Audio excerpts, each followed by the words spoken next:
G'day folks, welcome to the latest installment of the Brothers Weekly Wrap. This week we come to you following the club's excursion out to Edmonton Storm's home grounds at Petersen Park.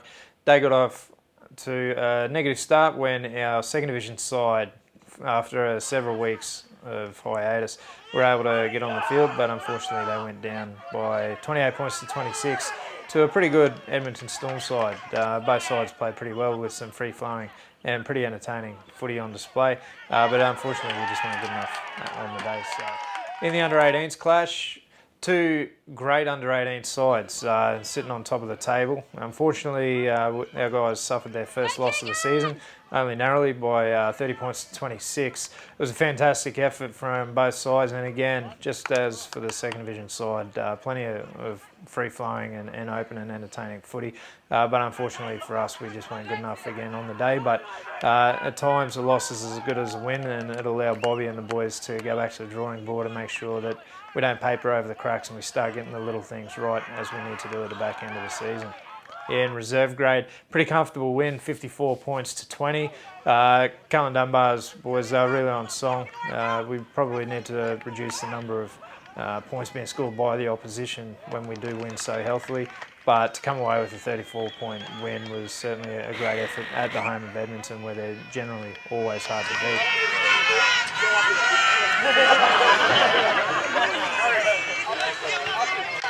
Moving into the A-grade clash, it was pretty even early on. We certainly had the running of the game, but we still only managed to go to the sheds tied up at 16 points apiece.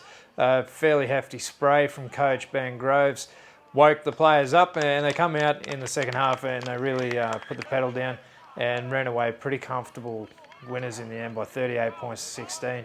Kane Weehee was back to his form. He'd been a bit quiet the last few weeks, but he was back to his try scoring best with a treble. And Broski Emery Hunia, after a week off, came back and certainly found some form after, again, he also had been quiet a couple of weeks leading in.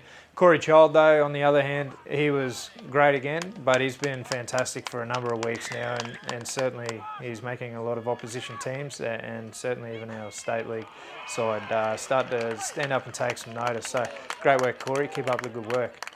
As mentioned before, this week we return home to meet Mariba across 4 grades. Our second division will take on the Malanda side, who plays under the Mariba banner, before the 18s reserve grade and A-grade clash, all against Mariba proper.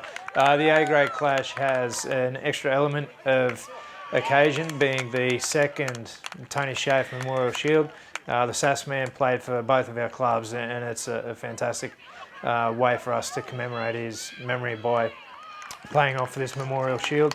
Last year we were able to secure that inaugural trophy, and we certainly are keen to make sure that that shield remains at Stan Williams Park for another 12 months. Our task won't be made any easier though. As with each year, the Island of Origin is on. Unfortunately it's on this weekend, and so we're going to lose a number of our players as they head up to Thursday Island to take part in what is a fantastic carnival of football also for our Torres Strait Island players. The task isn't made any easier, missing a few of our big guns as well with the Kepper boys heading up to that carnival. And added to that, Mariba, they've been a little bit hot and cold this season, but no doubt Coach Josh Stowles will have them firing for such a special occasion this week. And they come in with a little bit of form as well, jagging an 18-all draw against Suburbs last start. So they'll certainly be comfortable coming down and causing a ball over. Fingers crossed we get away with 4 strong wins across all games this weekend, and we come to you next week with smiles on our dials. Until next week, go the fish.